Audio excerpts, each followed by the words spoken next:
My name is Aline, and I was a virgin until I got married. And this is why. Ever since I was a little girl, people always said to me, "Don't have sex." I heard people say, "Here is a piece of gum." Then they would chew it and spit it out. "Do you want this piece of gum now that it's chewed?" They would compare sex to chewing gum, that nobody wants you once you're chewed up and used. You lose your value. It seemed like whether I did this one thing or not would define me completely. But why? Why is everybody so obsessed with virginity? And why isn't it a big problem for men as well? In many societies, the more people you have sex with, the less valued you are. That is, if you're a woman. But if you're a man and have sex, people say, "Oh, come on. Boys will be boys. It's not a big deal."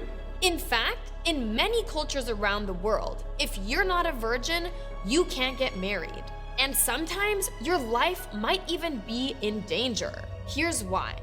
A long time ago, there were no condoms, no birth control pills. So if you had sex, you were very likely to get pregnant. And men wanted to make sure that the baby was really their baby, to carry on their bloodline. So they would marry a virgin. Women were seen as property, like an animal or like land. And that's how virginity became a way of controlling women that is still used to this day. In some parts of the world, parents check the bed sheets after the wedding night to make sure there is blood.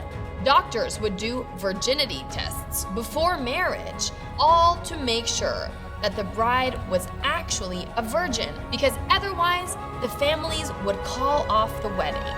Some family members wait whole night out of the room, and the next day they proudly show the blood to everyone that the bride was virgin. So I grew up in a very conservative religion. I saved myself for marriage, and then guess what? When I got married, I had so much shame around sexuality that I couldn't even have sex. Because of these thoughts putting so much shame and this pressure around sexuality and being a woman. It's getting so crazy that in some cultures, women who have had sex feel forced to get plastic surgery on their private parts to make them look as virgin-like as possible. And the discrimination doesn't end there.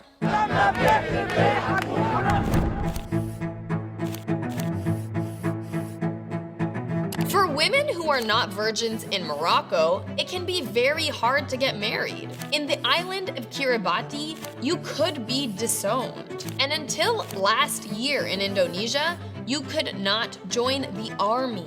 Over 5,000 women a year are killed in honor killings for not being a virgin and for bringing shame to their families, when the only people who should be ashamed are the ones killing women. But this video is not about virgins. It's about double standards and how we are always trying to control women. We tell girls to save themselves for marriage, but we encourage guys to do the exact opposite. I want to say here and now that a woman's virginity is not important. It does not matter, and it does not define her. Women are so much more than their sexuality. They are their talents, their careers, their families, their personalities. So I really feel like what we need to do in this world is change how we're talking about sex.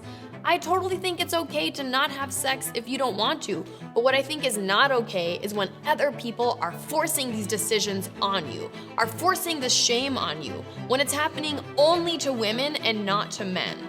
That's where the problems really lie.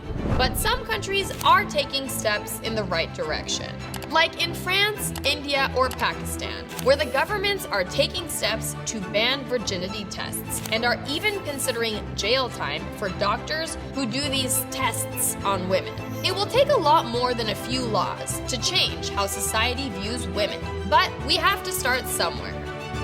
My hope is that someday soon, a woman is defined not by her virginity, but by who she is. And that starts with me, and that starts with you.